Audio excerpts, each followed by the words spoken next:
Hello student, welcome to my YouTube channel math जन में आप लोग का स्वागत है। चलिए देखते हैं बीएससी सेमेस्टर 4 की paper number 10 ring theory and linear algebra 1।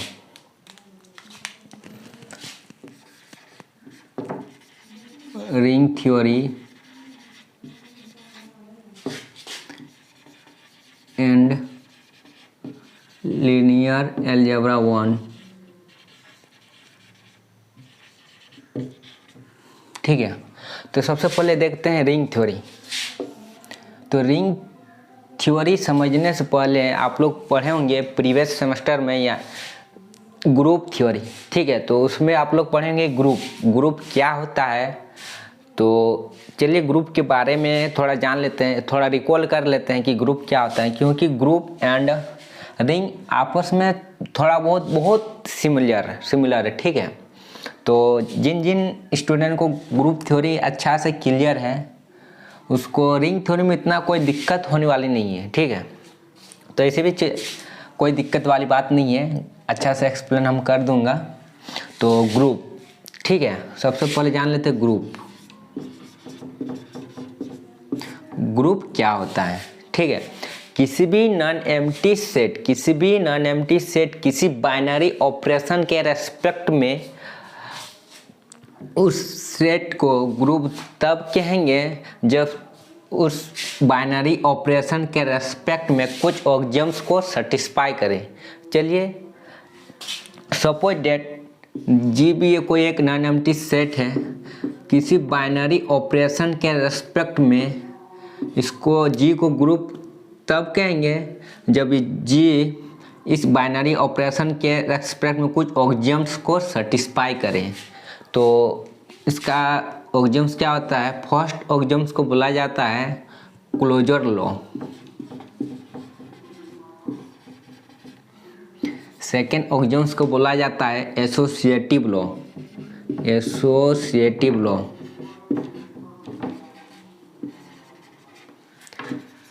Third को बोला जाता है एग्जिस्टेंस ऑफ आइडेंटिटीज,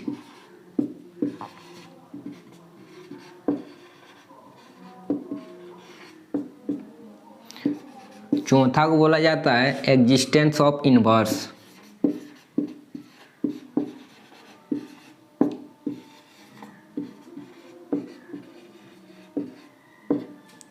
ठीक है।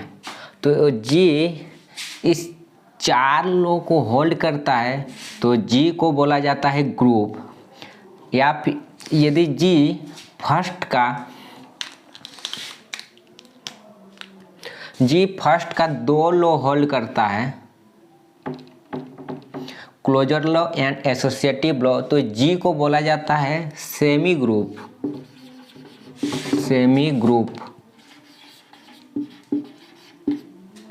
ठीक है, यदि जी चार लॉ को होल्ड करता है तो उसको बोला जाता है ग्रुप।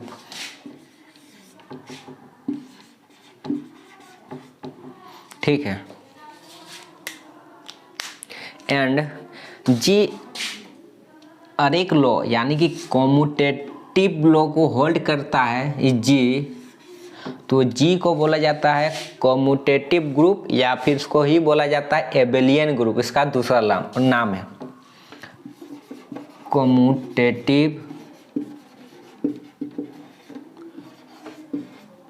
लॉ होल्ड करता है तो जी को बोला जाता है एबेलियन ग्रुप,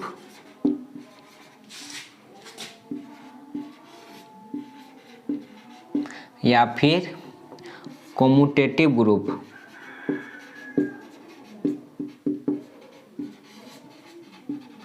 ये तो रहा ग्रुप का छोटा मोटा एक तरह से देखा जाए तो डेफिनेशन। तो हम लोग को मेन पढ़ना है ring theory and linear algebra 1। तो चलिए देखते हैं रिंग क्या होता है। तो और एक बात, इसमें ग्रुप होने के लिए किसी एक ही बाइनरी ऑपरेशन को लिया जाता था। रिंग में क्या होता है, दो बाइनरी ऑपरेशन लिया जाता है। ठीक है,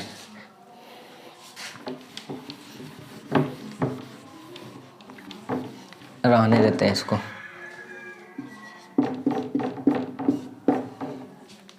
तो चलिए suppose that R be a कोई एक नॉन एम्प्टी सेट है, इसका binary operation addition and multiplication के रेस्पेक्ट में इस पूरे अलजेब्रिक स्ट्रक्चर को रिंग तब कहेंगे जब नॉन एम्प्टी सेट एडिशन के रेस्पेक्ट में कुछ ऑक्जम्स को होल्ड करे, मल्टीप्लिकेशन के रेस्पेक्ट में कुछ ऑक्जम्स को होल्ड करे एंड इन दोनों के रेस्पेक्ट में कुछ ऑक्जम्स को होल्ड करे, जिसको बोला जाता है डिस्ट्रीब्यूटिव लॉ। ठीक है, तो सबसे पहले क्लोजर लॉ, यहाँ भी है क्लोजर लॉ, एसोसिएटिव लॉ,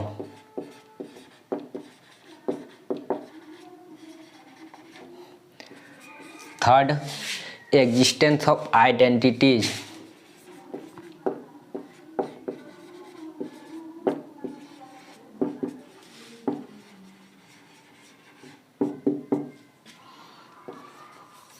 चौथा को बोला जाता है एग्जिस्टेंस ऑफ इनवर्स,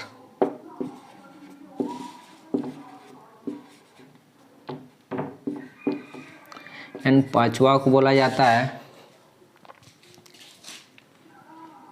कोम्यूटेटिव लॉ। ठीक है, ये रहा axioms with respect to addition के रेस्पेक्ट में। ठीक है, 5 and axioms with respect to multiplication के रेस्पेक्ट में 2 लॉ। फर्स्ट लॉ को बोला जाता है closure law,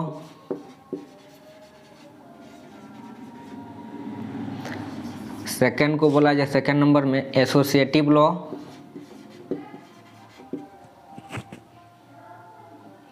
associative law and third को बोला जाए डिस्ट्रीब्यूटिव लॉ, डिस्ट्रीब्यूटिव लॉ। इसमें फर्स्ट को बोला जाता है left distribution and right distribution, a into b plus c, a b plus a c, a plus b, a c plus b c. यदि R इस 9 ऑक्जम्स को सेटिस्फाई करता है, ये आर 9 ऑक्जम्स को सेटिस्फाई करता है, तब जाके आर को बोला जाता है रिंग। ठीक है, तो चलिए देखते हैं पूरा रिंग का अच्छा सा फेयर डेफिनेशन। ठीक है,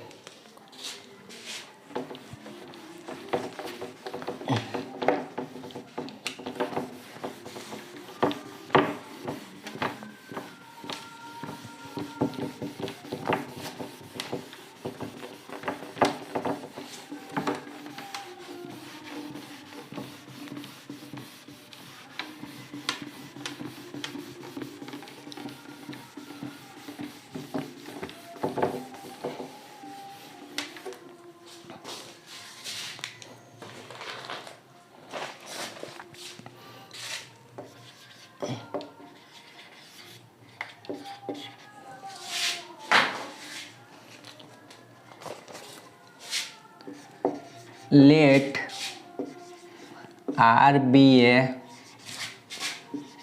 non-empty set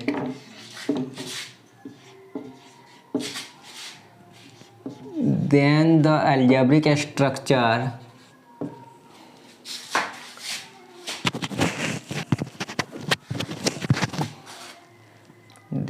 algebraic structure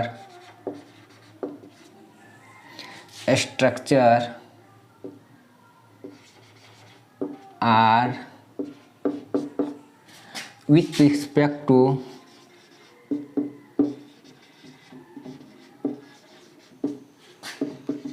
to addition and multiplication.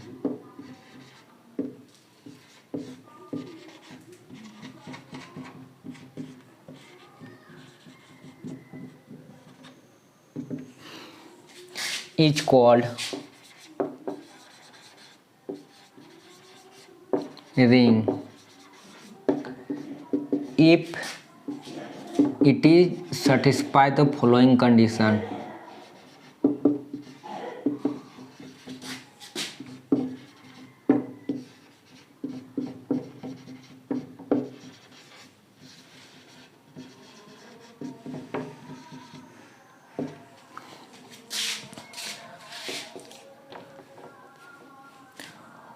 Axioms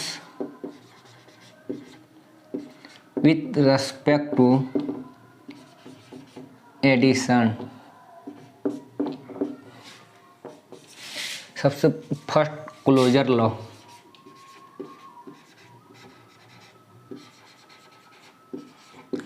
closure law में क्या होता है कि इस नॉन एम्प्टी सेट से कोई भी दो एलिमेंट लेते हैं. Suppose that a comma B belongs to R. R से कोई भी दो एलिमेंट लिए, इन दोनों का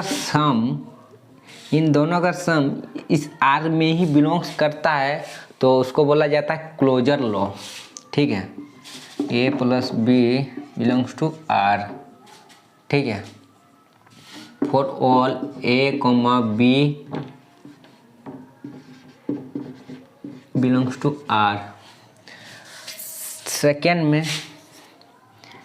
एसोसिएटिव लॉ.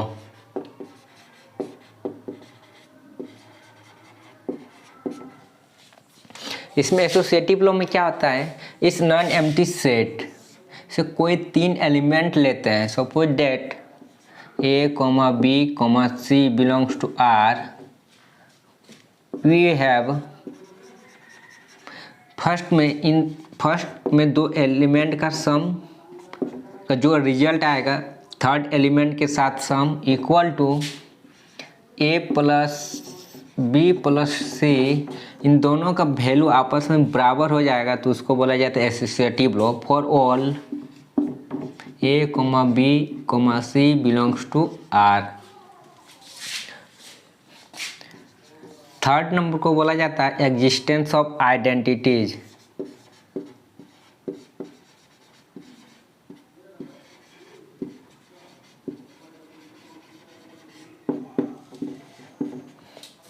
इसमें क्या होता है, इस सेट से कोई भी एक एलिमेंट लेते हैं. सपोज दैट ए इस नॉन एम्प्टी सेट से कोई एक एलिमेंट लिए एंड इस नॉन एम्प्टी सेट में एक ऐसा एलिमेंट मिलेगा जहां इन मान लेते हैं बी कोई एक एलिमेंट है इस सेट का, जहां इन दोनों का सम जो करेंगे, ठीक है, तो इस वैल्यू में कोई भी चेंजेज ना आए. यानी कि A plus B equal to B plus A, माने लेफ्ट से ऐड करें या फिर राइट से ऐड करें, उस वैल्यू में कोई भी चेंजेज ना आए. For all a belongs to real number. And चौथा एग्जिस्टेंस ऑफ इनवर्स.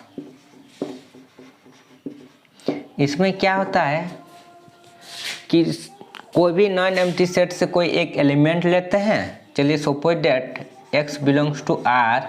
इस नॉन एम्प्टी सेट से एक एलिमेंट लिए, इम्प्लाई दैट इस सेट में एक ऐसा एक एलिमेंट मिले जहां इन दो एलिमेंट मिले minus x belongs to r. इस सेट से जहां इन दोनों का जब सम करें तो आइडेंटिटी एलिमेंट मिले, सच दैट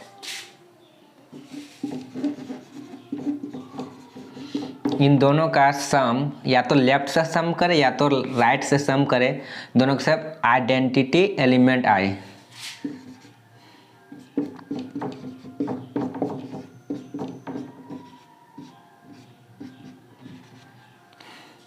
तब इस x को बोलेंगे कि -x को बोलेंगे x का इन्वर्स एलिमेंट है, या फिर इस x को बोलेंगे इस -x का इन्वर्स एलिमेंट है।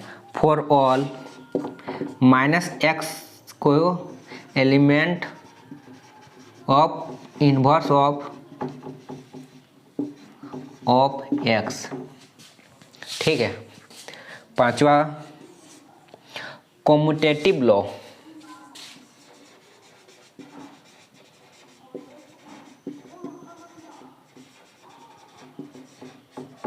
कम्यूटेटिव लॉ, इस a, b belongs to R implies that a plus b equal to b plus a for all a, b belongs to R। ठीक है। इस एडिशन के रेस्पेक्ट में एबिलियन ग्रुप, इस पूरे जो 5 लॉ है क्या है, एक एबिलियन ग्रुप है। तो इसका शॉर्टली क्या बोल सकते हैं कि एडिशन के रेस्पेक्ट में आर को एबिलियन ग्रुप होना पड़ेगा। ठीक है, इज ए एबिलियन ग्रुप। ठीक।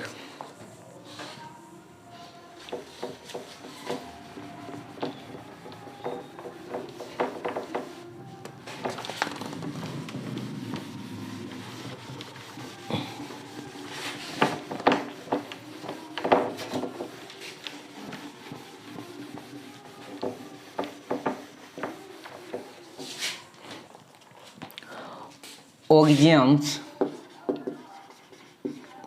विथ रिस्पेक्ट टू मल्टीप्लिकेशन के रेस्पेक्ट में 2 लॉ। फर्स्ट लॉ को बोला जाता है closure law. Closure law a, b belongs to R such that इन दोनों का मल्टीप्लिकेशन R में ही बिलोंग्स करता है, तो उसको बोला जाता है मल्टीप्लिकेशन के रेस्पेक्ट में क्लोज्ड है।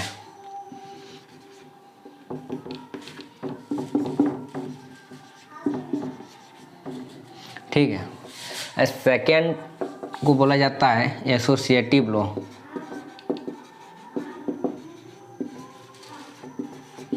इसमें क्या होता है, कोई 3 एलिमेंट लेना होता है a, b, c belongs to R such that first for all a, b, c belongs to R and जो लास्ट को बोला जाता है डिस्ट्रीब्यूटिव लॉ, जिसमें 2 लॉ होता है, या फिर इसको शॉर्टली अगर बोला जाए कि मल्टीप्लिकेशन के रेस्पेक्ट में सेमी ग्रुप होना पड़ेगा। Is semi group. ठीक है। और जो तीसरा नंबर है डिस्ट्रीब्यूटिव लॉ।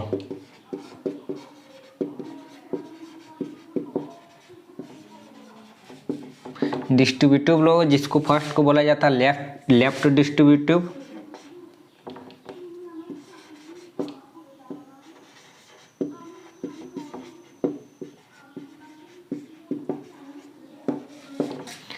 इसको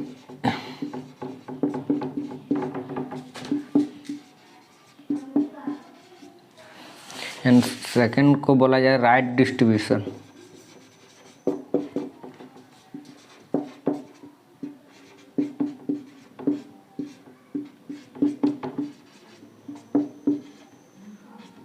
for all a, b, c belongs to R।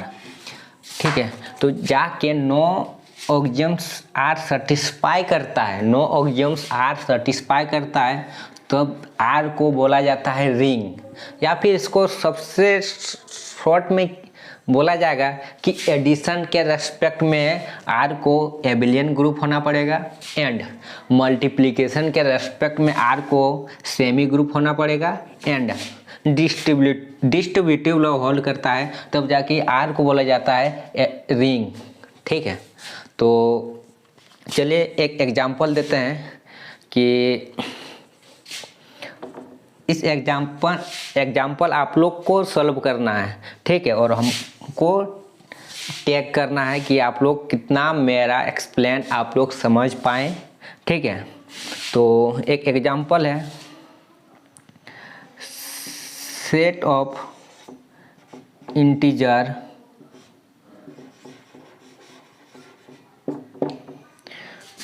with respect to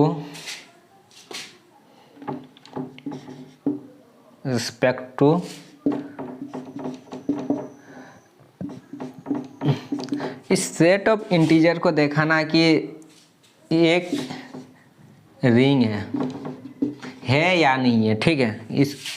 इस एग्जाम्पल को आप लोग को सॉल्व करना है, ठीक है, कितना मेरा एक्सप्लेन आप लोग को समझ पाए, ठीक है।